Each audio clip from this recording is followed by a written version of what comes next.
ఇంకొక గమ్మత్ ఏం తెలుసా, ఈ సభలల్లో కూడా సీరియస్గా కూర్చొని వింటుంటారు. ఇట్లా మంచిదే, కంటెంట్ లోపలికి పోతుంది. కానీ జోక్ వేసినప్పుడు నవ్వన్నా, ఒకవేళ నవ్వుతలేడనుకో చూడు అంటే ఏం తెలుసా ఫీలింగు, గా చిన్న జోక్కు నవ్వుతారా అంటాడు. చిన్న జోక్కు నవ్వకపోతే పెద్ద జోక్కు కూడా నవ్వు రాదు నీకు. తర్వాత ఫైనల్గా ఏం తెలుసా, లక్షలు కోట్లు సంపాదిస్తావు, 6 లక్షలు సంపాదించినావు, 1000 సంపాదించినావు, పుట్టుక్కున చచ్చిపోతాం ఓ రోజు. నవ్వకుండా చచ్చిపోతే ఏమొస్తుంది చెప్పు. మళ్ళీ ఈ నవ్వుడు అలవాటు లేక ఏం చేయాలి తెలుసా, లాఫ్టర్ ఛాలెంజ్లకు వాటిల్లో పోయి జోక్ వేసినప్పుడు నవ్వు చక్కగా. అప్పుడు ఇవి చేతగాకేమైంది తెలుసా, ఇక ఇట్లా సీరియస్ పెట్టి ఒకడొచ్చి అప్పుడు నిన్ను లాఫ్టర్ యోగా చేయించాల్సిన అవసరం వస్తుంది లాస్ట్కు. గంత అవసరం ఎందుకు, జోక్ వేస్తే నవ్వు. ఇంకోటి నవ్వినప్పుడు ఒక్కొక్కసారి ఏమైతే తెలుసా, ఒక ఆయనకు పగలబడి నవ్వుతుంటాడు ఒక పర్సన్, సూట్ వేసిండు, టై వేసిండు, బూట్లు వేసిండు మొత్తం, కానీ జోక్ మీద పగలబడి నవ్వుతుండు. అక్కడ అనుకుంటాడు ఇంత ప్రొఫెషనల్ డ్రెస్ వేసిండు, కింద పడి నవ్వుతుండు. డ్రెస్సుకు నవ్వుకు సంబంధం ఏముందా? ఆనందంగా నవ్వుడు కూడా తప్పని అనుకుంటే వానంత దరిద్రుడు ఎవడున్నాడు? ఇంకా కోట్ల రూపాయలు ఉన్నా కూడా అన్నిటికంటే అందమైనది ఆనందమైనది ఏంటంటే నీ నవ్వు.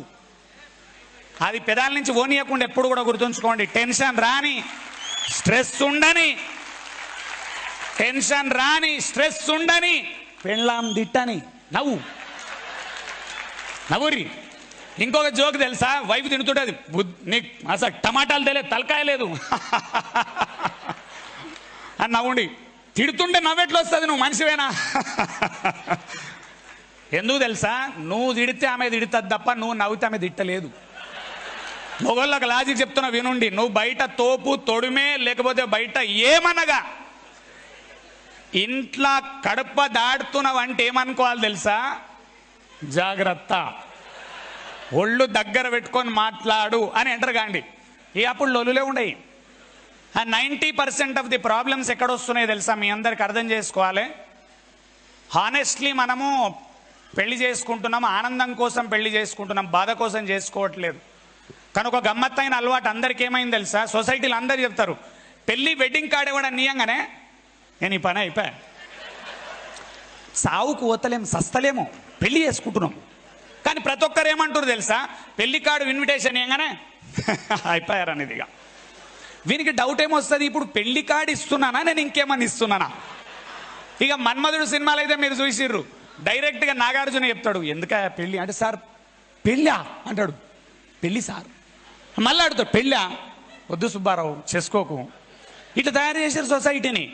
దీనికి మొట్టమొదటి రీజన్ ఏంది తెలుసా, దీని ఒక కరెక్ట్ పాయింట్ పట్టుకోండి, జోకేస్తున్నా కానీ చాలా ఇంపార్టెంట్ ఫ్యాక్టర్ ఏం తెలుసా, పెళ్ళి అనగానే అందరూ ఇక నీకు చుక్కలు కనబడతాయి అంటారు, కానీ అందరికీ తెలియని విషయం ఏం తెలుసా, పెళ్ళి తర్వాత చుక్కలు ఎందుకు కనబడుతున్నాయంటే నీకు యాక్చువల్గా వైఫ్ను మేనేజ్ చేసే తెలివి లేక, హస్బెండ్తోని ప్రేమగా ఎట్లా ఉండానో అర్థం కాక, అక్కడ ప్రాబ్లం ఉంది. వైఫ్ అండ్ హస్బెండ్ ఇద్దరు ఉన్నారు, ఎవరన్నా బయట నుంచి ఇట్లా గృహప్రవేశం అవుతుంటుంది, వాళ్ళ ఇంట్లో కొత్త ఇల్లు కొన్నారు, 200 మంది 500 మంది వచ్చినప్పుడు తెలుసు అందరినీ రిసీవ్ చేసుకుంటారు, నవ్వుకుంటారు, రండి రండి రండి రండి రండి రండి, సూపర్. వాళ్ళు వచ్చి ఇల్లు ఖతర్నాకుంది, ఇక ముఖంలో ఆనందం కాదు, రాత్రి దాకా ఇద్దరు ఆనందంగా ఉర్రు, అందరు 500 మంది పోగానే ఇద్దరు కొట్లాడుతున్నారు. నువ్వు పంచస్ అక్కడ పెట్టలే, పసుపు నువ్వు ఇట్నుంచి వేసినావు, ఇట్లేయాలి. ఉన్న మొగంతో కొట్లాటలు, 500 మందితో ఇకైకలు పక్కపక్కలు ఎందుకు? సేమ్ ఉన్న పెండ్లాంతో కొట్లాటలు రెండు. మీకు అందరికి ఒక రిక్వెస్ట్ చేస్తున్నా, అందరికీ లైఫ్లో మనం మేజర్గా బతికేది ఇద్దరితోని మేజర్గా బతుకుతాం, టైం స్పెండ్ చేస్తాం. మొగోళ్ళు అయితే వైఫ్తో స్పెండ్ చేస్తారు, ఆడోళ్ళు అయితే హస్బెండ్తో స్పెండ్ చేస్తారు. ఇది నంబర్ 1. సెకండ్ ఎవరు తెలుసా, బాస్. ఇద్దరితో మేజర్ టైం స్పెండ్ చేస్తాము, మన బతుకులకు ఇద్దరు పడరు. బాస్ నచ్చడు, వైఫ్ నచ్చదు, ఈ ఆడ బతుకుతావును. ఆఫీస్ పోతే వాడున్నాడు, ఇంట్లో పోతే ఏముంది, ఇద్దరిని చూస్తే మాడుతుంది నీకు, ఎట్లా బతుకుతావు నువ్వు? 70% ఆఫ్ లైఫ్ వీళ్ళిద్దరితో గడుస్తుంది.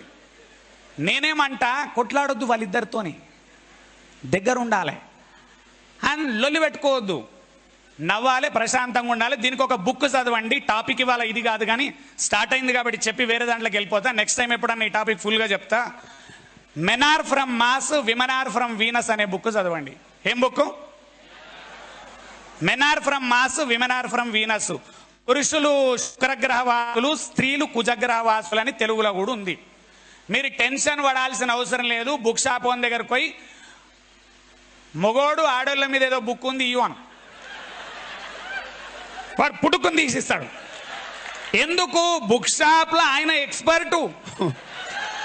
కొందరు ఏమంటారు, నన్ను ఇప్పుడు బయట కలిసి సార్ ఆ బుక్ పేరు ఎందుకు చెప్పు, ఏ అవసరం లేదు, మొగోళ్ళ మీద ఆడోళ్ళ మీద బుక్ ఇయ్యాను. Men are from mass, women are from Venus. ఆయన ఎంత అద్భుతంగా రాసిండు తెలుసా?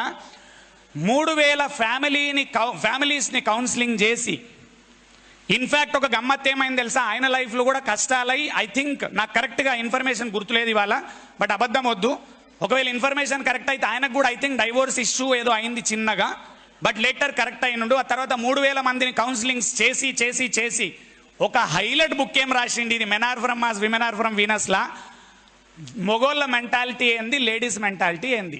చిన్న 2-3 పాయింటర్స్ అందులో నుంచి చెప్పి ముందుకెళ్ళిపోతా. లేడీస్కి చెప్తున్న ఫస్ట్ పాయింట్, మొగ జాతి ఒక టైప్ ఆఫ్ జాతి, దాన్ని మీరు మార్చలేరు. గుర్తుంచుకోండి, అనవసరంగా ట్రై చేయకండి, అది మారదు. దేవుడే వదిలేసిండు వాళ్ళని మార్చలేమని, మీరు అసలే మార్చలేరు. మీకు క్లియర్. ఇక మొగోళ్ళకి చెప్తున్నా, ఇటు చాలా మంది మొగోళ్ళు ఉన్నారు. ఆడజాతి ఒక టైప్ ఆఫ్ జాతి, వాళ్ళని మీరు మార్చలేరు. అండ్ మీకు ఎక్స్ట్రా చెప్తున్నా, మీరు వాళ్ళతో కొట్లాడి ఏం బీకలేరు. ఇది గుర్తుంచుకోవాలి. అందుకనే ఏంది, లొల్లి పెట్టుకోవద్దు. రెడీ ఉన్నారా అందరు? క్లియర్ ఉందా? గట్టిగా క్లియర్ ఉందా? గట్టిగా ఇస్తాను, క్లియర్ ఉందా? Okay, thank you. ఆ బుక్ ఖచ్చితంగా చదవండి. ఎందుకంటే ఇంకొకటి కొందరు ఏమంటారు, నా వైఫ్తో నా కొట్లాటలే లేవు సార్ అని ఎవరన్నా అన్నారు అనుకో, అంటే జనరల్గా వాడు సంసారం చేస్తలేనట్టు. ఎందుకంటే సంసారం చేస్తున్నానికి కొట్లాటలు లేకుండా లేవు ప్రపంచంలో. ఇది రాసి పెట్టుకోండి. కాబట్టి ఇది ఖచ్చితంగా. రెండోది, ఆ బుక్ ఎందుకు చదవాలి ఇంపార్టెంట్, టీంని హ్యాండిల్ చేస్తున్నప్పుడు టీంలో లేడీ ఉంటే ఏ విధంగా హ్యాండిల్ చేయాలో కూడా ఆ బుక్ చదివితే అర్థమవుతుంది. లేడీ బాస్ ఉంటే జెంట్ని ఏ విధంగా హ్యాండిల్ చేయాలో అర్థమవుతుంది. నా కింద జెంట్ ఉంటే ఎట్లా చేయాలి, లేడీ ఉంటే ఎట్లా చేయాలి, లీడర్షిప్ స్కిల్స్కి కూడా ఉపయోగపడతాయి చాలా. అందుకే మీ అందరికీ రిక్వెస్ట్ చేస్తున్నా, యూట్యూబ్ నుంచి మిత్రులకు కూడా ఒకటైతే అలవాటు చేసుకుందాం. ఈ కాలం మిడిల్ క్లాస్ వాళ్ళందరూ కూడా ఒక కొత్త అలవాటు చేసుకుందాం. స్లోగా చేసుకుంటున్నారు, దాన్ని అగ్రెసివ్ చేయండి. నెలకొక సినిమా ఎంతైతే ఇంపార్టెంటో నెలకొక సెషన్ అటెండ్ చేయడం అంతే ఇంపార్టెంట్. మైండ్ మారుతుంది, ఆలోచన విధానం స్లోగా మారుతుంది. స్లోగా మనిషి మారుతాడు, స్లోగా బాగుపడతాడు.